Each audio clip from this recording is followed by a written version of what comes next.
3. Cakaplah pura-pura bahagia. Sesak tak ada siapa nak ke? Sekejap ni. Sekejap. Nak makan ubat ni? Dah makan ubat ke? Belum. Nak Cik Som. Baiklah makan.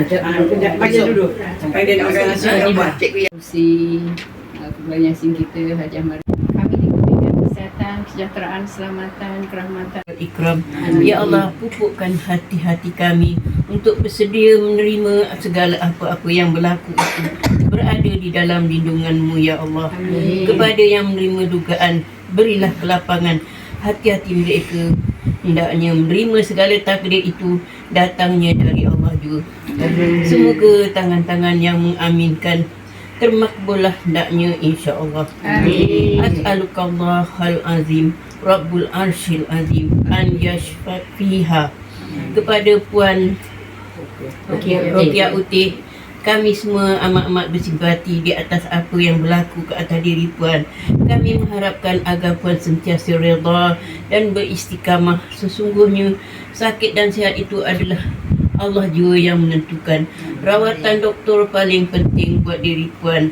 Oleh itu jangan sekali-kali diabaikan.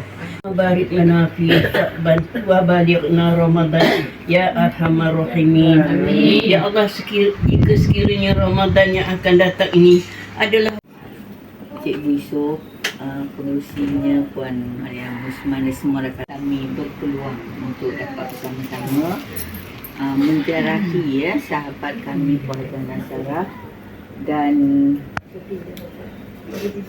dalam rutin setiap tahun kita akan datang ziarah. Allahumma salli ala Sayyidina Muhammad wa ala ali Sayyidina Muhammadin fil awwalin wal akhirin wa fil mala'il al hati kami untuk bersedia menerima segala apa-apa yang telah berlaku itu berada di dalam lindungan-Mu ya Allah.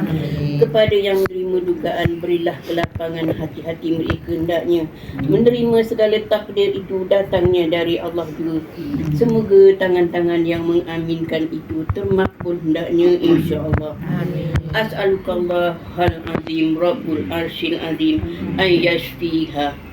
Kepada Puan Hajah Nasara, sesungguhnya kami semua amat-amat terharu dan bersimpati terhadap apa yang Puan alami dan rasakan sekarang.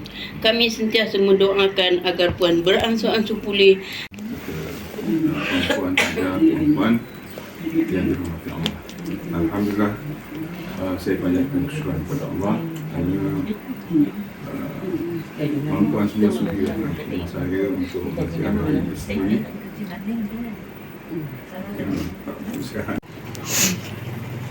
Assalamualaikum warahmatullahi wabarakatuh. Waalaikumsalam.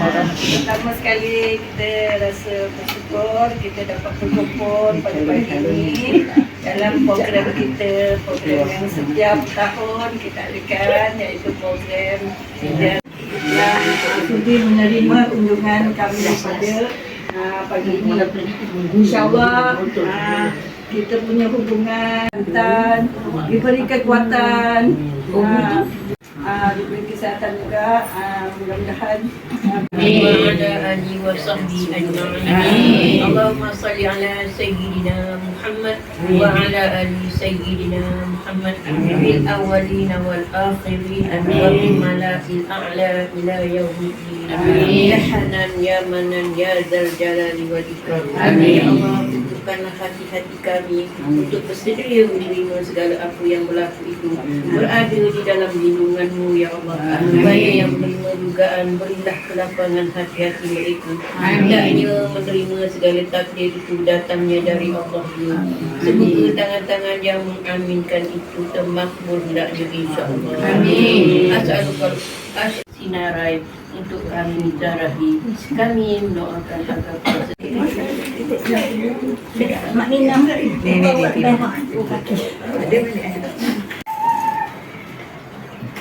Saya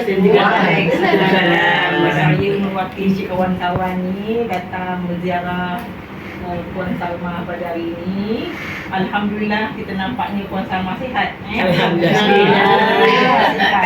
Ceria nampak ceria. Kaki je. Kami semua mendoakan Puan Salma sihat, sejahtera Sentiasa sehat lah, terus sehat ya. Pun dapat menjalani ibadah puasa tak lama lagi. Alhamdulillahirabbil alamin. Amin. Wassalatu wassalamu ala asyrafil anbiya'i wal mursalin wa ala alihi wa sahbihi ajma'in. Amin. Allahumma shalli ala sayyidina Muhammad wa ala ali sayyidina Muhammad fil awwalin wal akhirin. Ikram. Amin. Ya Allah, kukuhkan hati kami untuk bersedia menerima segala apa yang berlaku itu berada di dalam lindungan-Mu ya Allah. Pada yang menerima dugaan berilah kelapangan hati mereka, hendaknya menerima segala takdir dan hendaknya insya-Allah. Amin. As'alukallah al-azim Rabbul Arsyil Azim. Dengan kami kali ini setelah sekian lama tidak bertemu dengan Tuhan. Sakit, sehat, ajal maut, jodoh pertemuan adalah dari ketentuan dari Allah. Terimalah dugaan ini dengan hati yang redha dan ikhlas. Amin. Alhamdulillah Tuhan boleh berdikari sendiri dengan beberapa daya yang Tuhan boleh lakukan. Apa yang kita takutkan sebagai seorang ibu dan diri saya sendiri adalah sakit yang terlantar di kumbayan. Syirik tu pun tak ada. Makan berjalan. Lebih jauh. Semua syirik tu. Tadi pun syirik.